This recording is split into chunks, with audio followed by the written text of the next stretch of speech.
Hi, John Asen, Director of Instruction, coming at you here at 3D Golf Performance. I want to talk to you today about striking it solid, in particular with your short game.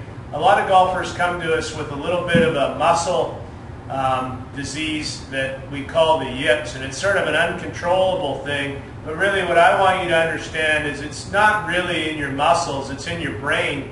And the fact is that most golfers' right side, or their shoulder and their arm in particular, straighten out too early, and the shoulder doesn't get engaged through the strike so that the right wrist can remain bent.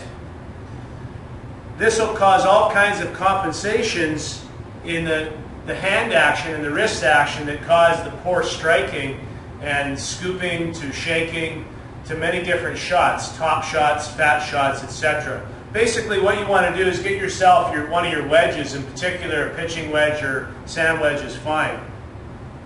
And the idea is that you need to make sure that the right shoulder continues to be engaged and transported towards the target until after impact, so that your right arm doesn't straighten out early and your right wrist doesn't become flat. It stays bent through the strike.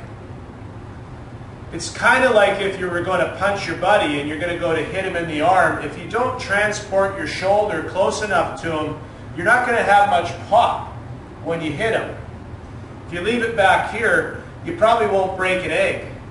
So it's important that you make sure that to strike the ball solid with some power. And yes, you need power in chipping in the sense that you control the power, but you want to make sure that it's a solid strike. So you still need the most you can get out of each swing, which is going to lead us to professional impact. I'm going to take my setup, and in my chipping stroke, I'm just going to use a finesse stance. And once I've arrived there, I'm actually going to take my left hand and put it in my pocket. I'm going to bend my right wrist a little bit more than what it would be normally at address.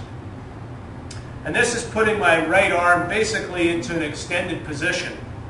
So this is kind of where I want to be at post-impact follow-through position. So I've created that situation, and now when I move into my backswing, I'm just going to make a little swing back, and I want to make sure that I carry my shoulder forward or transport it forward so that I can remain in this bent condition in my right hand.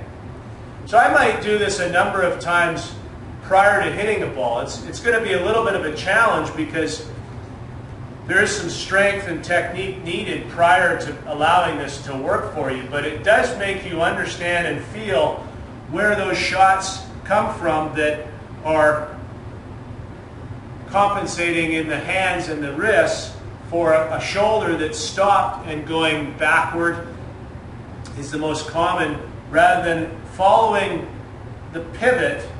And that's really where you need to go with this bent right wrist position, is make sure that that handle, or your left hand when it's on there, follows your left hip, which is pulling backwards. So I'll do it one more time here. We're going to engage the bent right wrist, create a little bit more of a straight right arm. My left hand's in my pocket. I'm going to make a little backswing, and I'm going to make sure that my hands follow my left hip. It's basically pivoting, and that's transporting my right shoulder closer to the ball, closer to the target, so that my right arm doesn't straighten out early and I don't have to flip with my hands and start creating that yippy type of feeling in your hand compensation. So try that drill, good luck, and remember, enjoy the strikes.